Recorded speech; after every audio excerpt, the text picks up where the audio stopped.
Hal pertama yang gadis lakukan setelah bereinkarnasi adalah menyiarkan langsung di toilet saat sahabatnya melahirkan anak. Dan alasan dia harus melakukan ini sama sekali bukan untuk mendapatkan popularitas. Itu semua untuk membela diri, untuk menghindari dijebak oleh sahabatnya lagi.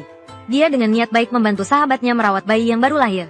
Namun, tanpa diduga, sahabatnya berkolusi dengan pacarnya sendiri, memfitnah gadis sebagai orang yang melahirkan anak di toilet, dan bahkan berniat menenggelamkan anak itu demi mendapatkan slot penghargaan kecantikan. Baru sampai saat itu, gadis itu baru menyadari bahwa sahabatnya menyembunyikan seseorang di dalam koper, yaitu pacar yang dibawa ke asrama. Ternyata adalah orang yang dia cintai dengan sepenuh hati. Sekarang, gadis itu kembali setelah bereinkarnasi. Tentu saja dia tidak akan membiarkan mereka menjebaknya lagi. Jadi, sebelum kembali ke asrama, dia sudah membeli kamera tersembunyi dan menyalakan siaran langsung. Namun, saat melihat gadis itu ingin menyiarkan langsung sahabatnya yang sedang melahirkan, para netizen langsung memaki gadis itu sebagai orang yang berhati jahat. Demi mendapatkan popularitas, bahkan sahabat pun dimanfaatkan. Jumlah penonton di ruang siaran langsung gadis itu cepat melonjak, seketika memicu perbincangan ramai di seluruh internet. Bahkan kepala sekolah pun menjadi terkejut. Dia segera memerintahkan sekretarisnya untuk mengorganisir pertemuan seluruh manajemen sekolah. Pada saat yang sama, sahabat tersebut sudah melahirkan anaknya. Dia seperti kehidupan sebelumnya, meminta gadis itu untuk membungkus bayi itu dengan pakaian, agar bayi tidak kedinginan dan jatuh sakit. Kehidupan sebelumnya, karena pakaian saya penuh dengan darah bayi, membuat saya tidak bisa membela diri dalam kehidupan ini. Yao Yao, kenapa kamu tidak bicara? Kamu adalah sahabat terbaikku. Kamu tidak bisa tidak membantuku. Bayi ini pada akhirnya tidak bersalah. Aku tidak bisa tega untuk mengabaikannya. Lagi pula sekarang disiarkan langsung di seluruh internet. Semua orang tahu anak ini milik siapa. Maka gadis itu segera melepas jaketnya dan membungkus bayi itu. Setelah itu, sahabat itu berdalih pergi ke asrama untuk mengambil barang dan meninggalkan lokasi. Gadis itu tentu tahu sahabatnya ingin mencari orang untuk menjebaknya. Jadi, kali ini dia tidak merasa bersalah seperti kehidupan sebelumnya, dan tidak bersembunyi. Sebaliknya, dia berdiri di tempat menunggu badai datang. Sahabatnya masuk dan langsung memfitnah gadis itu agar bisa mempertahankan posisinya, dengan tuduhan ingin menenggelamkan anaknya sendiri. Namun, kali ini gadis itu tidak akan memanjakan dia. Dia mengatakan kepada semua orang bahwa anak itu bukan miliknya, tetapi adalah anak dari sahabatnya. Tetapi semua orang sama sekali tidak percaya dengan apa yang dikatakan gadis itu. Mereka serempak menuduh gadis itu, demi mencapai masa depannya. Berani-beraninya melakukan hal yang kehilangan nurani. Bahkan, teman sekamarnya yang tinggal satu asrama, ikut membantu sahabatnya berbohong, mengatakan bahwa gadis itulah yang hamil dan setiap hari meminta mereka membawakan makanan. Namun, gadis itu langsung menyadari bahwa teman sekamarnya sudah disuap oleh sahabatnya. Maka, dia langsung memarahi teman sekamarnya, bahkan demi uang, mengabaikan nurani dan mengatakan kebohongan terang-terangan. Kamu bohong. Sudah cukup, Bu Yao. Anak ini baru saja lahir, tapi kamu sudah terus-menerus memfitnahnya. Ayah anak ini sampai sekarang pun belum muncul. Kalian, sebagai orang tua ini, apa kalian sama sekali tidak punya nurani? Aku sudah bilang, aku bukan ibu dari anak ini. Jiang Chengcheng lah yang sebenarnya. Jangan banyak bicara, katakan saja siapa ayah dari anak ini. Aku akan segera memanggilnya ke sini untuk mengakhiri sandiwara ini. Kamu masih bisa mempertahankan status keanggotaan sekolahmu. Kalau tidak, maka kamu harus bertanya pada Jiang Chengcheng.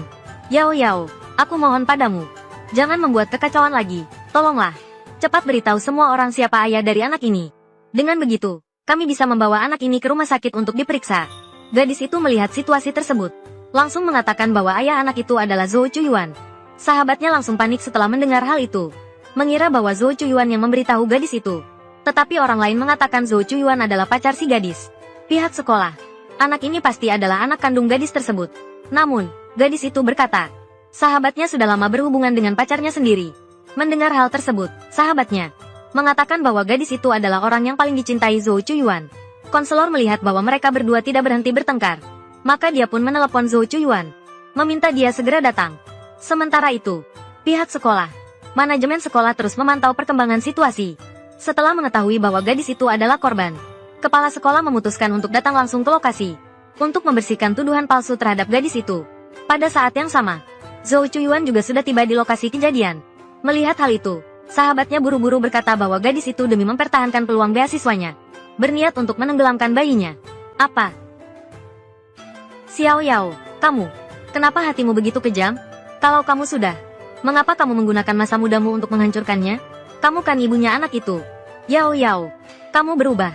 Demi kecantikan, kamu menjadi terlalu ambisius. Bahkan hubungan kita selama 3 tahun pun tidak bisa kamu hargai. Tapi aku tidak percaya. Kamu akan lupa saat kita di atap itu. Semua kenangan kecil rahasia kita. Apa itu rumah kecil rahasia? Zhou Chuyuan melihat itu kemudian berkata, rumah kecil rahasia adalah tempat dia dan gadis itu berkencan. Sebuah tenda yang sengaja dia bangun. Jika kalian tidak percaya, dia bisa membawa semua orang untuk melihatnya. Maka kalian akan tahu apakah dia berbohong atau tidak. Setelah berkata demikian, Zhou Chuyuan membawa semua orang ke sebuah atap. Dia menunjuk sebuah tenda yang indah dan berkata, inilah rumah kecil rahasia dia dan gadis itu. Namun, gadis itu berkata, sebuah tenda tidak membuktikan apa-apa. Mungkin tenda ini adalah tempat Zhou Chuyuan dan sahabatku berkencan. Melihat itu, Zhou Chuyuan langsung mengambil setumpuk laporan pemeriksaan kehamilan dari dalam tenda. Dia berkata, di sini tercatat dengan jelas seluruh proses pertumbuhan bayi itu. Namun, gadis itu berkata, laporan ini palsu. Itu semua rekayasa mereka untuk menjebak aku. Tapi semua orang di tempat kejadian sama sekali tidak percaya. Bahkan mereka memaksa gadis itu untuk melepas pakaiannya sebagai bukti. Gadis itu mengatakan bahwa anak itu adalah hasil dari sahabatnya. Kalau ada yang harus melepas pakaian, biarlah sahabatnya yang melakukannya. Sahabatnya, melihat situasi ini, pura-pura akan melepas pakaiannya. Tapi akhirnya dia dihentikan oleh orang-orang di sekitarnya. Zhou Chuyuan bahkan memarahi gadis itu dengan sangat keras. Berapa banyak lagi orang yang harus kamu fitnah sebelum kamu berhenti? Cukup, Zhou Chuyuan. Hentikan akal-akalan palsumu itu. Kamu dan Jiang Chengcheng mungkin bisa menyembunyikan rencana kalian dari orang lain. Tapi kalian tidak bisa menipuku. Yao Yao, berhentilah membuat kekacauan. Kami semua adalah orang yang mencintaimu. Bagaimana mungkin kami merencanakan sesuatu untuk menyakitimu? Jiang Chengcheng. Di satu sisi, kalian menggunakan anak ini untuk menghancurkan reputasiku. Membuatku kehilangan kualifikasi untuk mendapatkan beasiswa penelitian. Dan kesempatan untuk bergabung dengan tim Profesor Li Xingdou. Di sisi lain, kamu mengubah makalah penelitianku menjadi visi sempitmu. Kalian telah merencanakan semuanya secara berantai. Tujuannya adalah untuk membuatku hancur reputasinya. Untuk merampas segala milikku. Apa? Jiang Chengcheng, Zhou Chuyuan. Beranikah kalian mengatakan semua ini adalah kebohongan? Orang-orang yang mendengarnya langsung kebingungan. Namun, sahabat itu malah memarahi gadis tersebut. Kenapa terus-menerus memfitnah dirinya? Apakah harus membuatnya putus asa dulu baru puas? Jika memang begitu, maka ia akan mengorbankan nyawanya demi masa depan gadis itu. Setelah berkata demikian, sahabat itu berlari ke arah gadis tersebut. Namun, saat akan mendekat, ia berpura-pura tersandung dan menabrak gadis itu. Zhou Chuyuan yang melihat kejadian itu langsung memarahi gadis tersebut, mengatakan dia tidak berperi kemanusiaan. Berani-beraninya dia menjatuhkan sahabat itu dengan kakinya. Orang-orang, terpancing oleh hasutan Zhou Chuyuan, mulai memojokkan gadis tersebut.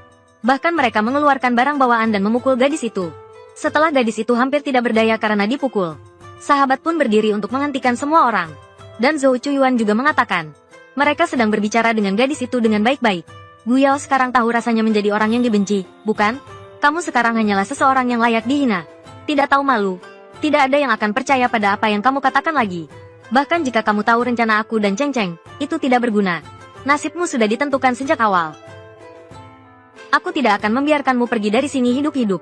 Berani sekali kamu. Jika kamu benar-benar melakukannya, kamu pasti tidak akan bisa diselamatkan lagi. Kehilangan segalanya. Sudah di ujung kematian, masih berani mengancamku.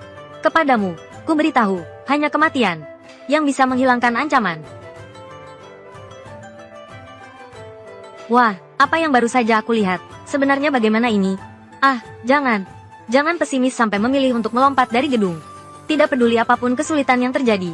Aku akan menemanimu melewati semuanya. Tolong jangan tinggalkan aku dan bayi ini.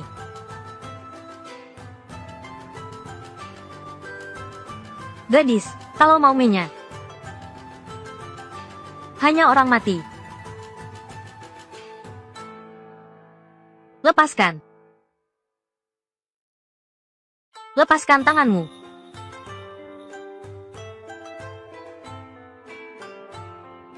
Berhenti.